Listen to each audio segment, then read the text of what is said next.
We've been talking about peace. The idea of peace is very important in the theology and the pedagogy of the community of Christ. And also what stands out to me is the title that's been given to the Lord Jesus Christ, Jesus the Peaceful One. But in the Gospel of Matthew, we read the following words of the Lord: "Think not that I came to send peace on earth. I came not to send peace, but a sword." Is Jesus really the peaceful one, or maybe he's the fighting one? So that's a good question, Jan. So first of all, that passage. I'm asking because I'm struggling with it, really. Yeah. The passage is Jesus wants us to first of all follow him wholeheartedly. Mm-hmm. And the most important decision we can make is for or against Jesus. So to follow Jesus means to follow him 100%. So this passage that you're struggling with is about how Jesus's call will divide families. So the sword is a metaphor for saying, I will bring into your families conflict, because some of you will choose me and some of you will not. And that will cause a rupture in relationships. So it's not the sword of war. It's the conflict that comes into families when we're following Jesus. The declaration, I'm on the side of the Lord, I'm on the side of peace, I'm on the side of Zion, causes the sword on the other side to rise. One of the biggest disagreements that I think may happen in a family is because of differences in spirituality. And I have a feeling, that when it comes to friendship, when it comes to family, and the biggest conflicts arise around spirituality, around faith, these people should really think whether they make friends, whether they are friends, whether they are still a family. Yes. So I think one also has to look at the Sermon on the Mount, especially, to get where Jesus really is. So when Jesus says, don't retaliate, walk the second mile, turn the other cheek, love your enemies, it's a very clear message there. So if we have conflicts with people, we're still meant to love them. Mm-hmm. And no sarcasm there. Actually turning the other cheek, praying for your enemies always carries this element of sarcasm. I'm going to show you I love you, right? I'm turning the other cheek, burn in hell. You can look at their eyes and their faces. Hatred is very much visible, just like love. Yeah. So Poland has had more than its fair share of conflicts in history. So what's the message of hope from your church to Polish people about peace? I hope we get it clearer in this sense. We are very much committed to helping one another. That's an obvious fact. We are a church, a community as well, but also to extend that help to the others.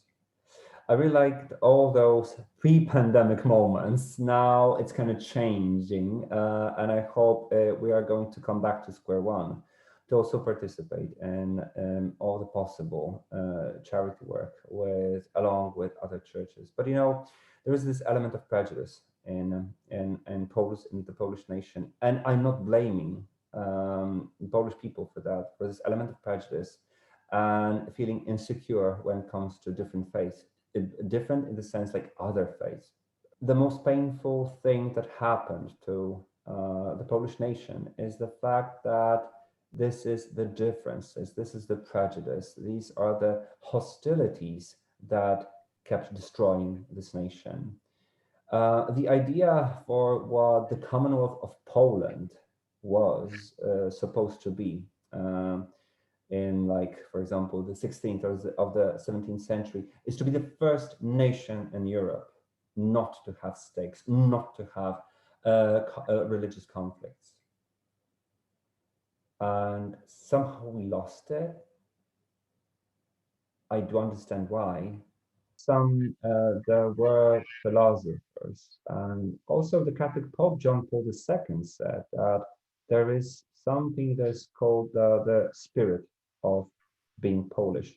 But I sometimes take these quotes out of context, and what Karol Wojtyła, later on the Catholic Pope John Paul II, was actually saying should be put in a broader context. John Paul II very often made references to the glorious, wonderful history of the Polish-Lithuanian Commonwealth, the land of peace, the land of nations. The 19th century where there was no Poland anymore, and nobody really thought of it ever gaining independence. The nations that used to that lived on the Polish ground and the Lithuanian ground, were crying out for their Commonwealth of Poland to come back. I have these powerful quotes in my mind by Taras Shevchenko, the poet, the national poet of the Ukrainians, who actually depicted the Commonwealth, the Polish Commonwealth, as his spiritual homeland, the homeland that the nations of Poland, as it was said, lost at some point. And the following decades, at the end of 19th century, at the beginning of the 20th century, the idea of Polish nation being more focused on like one ethnic group, for me, is a huge contradictory to the idea of being a citizen of Commonwealth, being Polish, because everybody in the Commonwealth could be the citizen of Commonwealth. That is a Polish person. A Polish person was a person of peace. In the 17th century and earlier, once the Commonwealth of Poland and Lithuania was established, the idea of gente and nazione was introduced. Like gente was the ethnic group, so you could be whatever ethnic group you wanted and whatever religious group you wanted. And there was nazione, right? So nazione was the citizenship. It wasn't just one religion. It wasn't just one language. It wasn't just like one culture. Everybody could be a Polish person, because the Polishness was kind of a spiritual concept. And so you could be gente Rutenus, for example, so a Ruthenian person, now we would say Ukrainian, I guess, or a Jewish, and still be a Pole.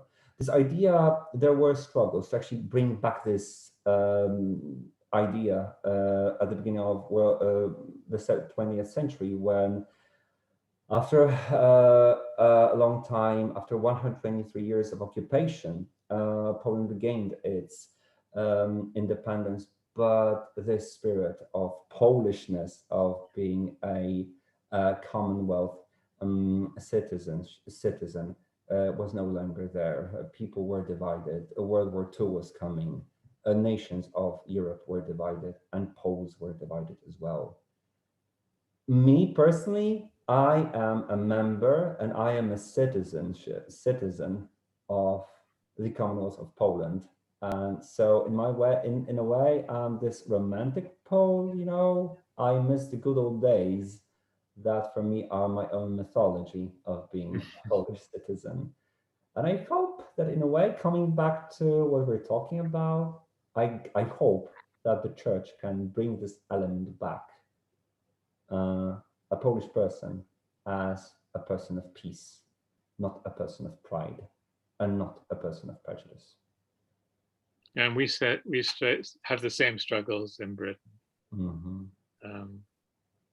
Both churches are international churches, multi-ethnic churches. We worship in 14 languages in 60 countries and Community of Christ. So that diversity means that, first of all, in the church we're human. And brothers and sisters, one family. This is what Paul the Apostle is preaching. There are no languages in the outer world, in that world, in the afterlife. There are going to be no nations. There's going to be unity. Yeah. Paul is amazing in his brilliant insight there. He went through a lot. He wasn't a good boy, by the way. So, you know, we learn from mistakes. People sometimes forget about Paul the Apostle, who was actually a criminal, let's be honest, at the very beginning. He was not a good guy. And what happened was this personal revelation that he had. He encountered Christ and he changed. And people at the very beginning of Paul's mission, people didn't want to believe that. When they saw him, like Christians, for example, they were afraid of him. This guy is a murderer. This guy is our worst enemy. And this worst enemy of Christianity came to be the first theologian of Christianity and one of the first spiritual leaders. Yeah. That's a paradox, but life is full of paradoxes. I mean, from our earthly perspective, let's be honest. I mean, God has got like heavenly perspective. There are no paradoxes from where he is, and no, there are no paradoxes. He knows what he's doing when he's leading his children.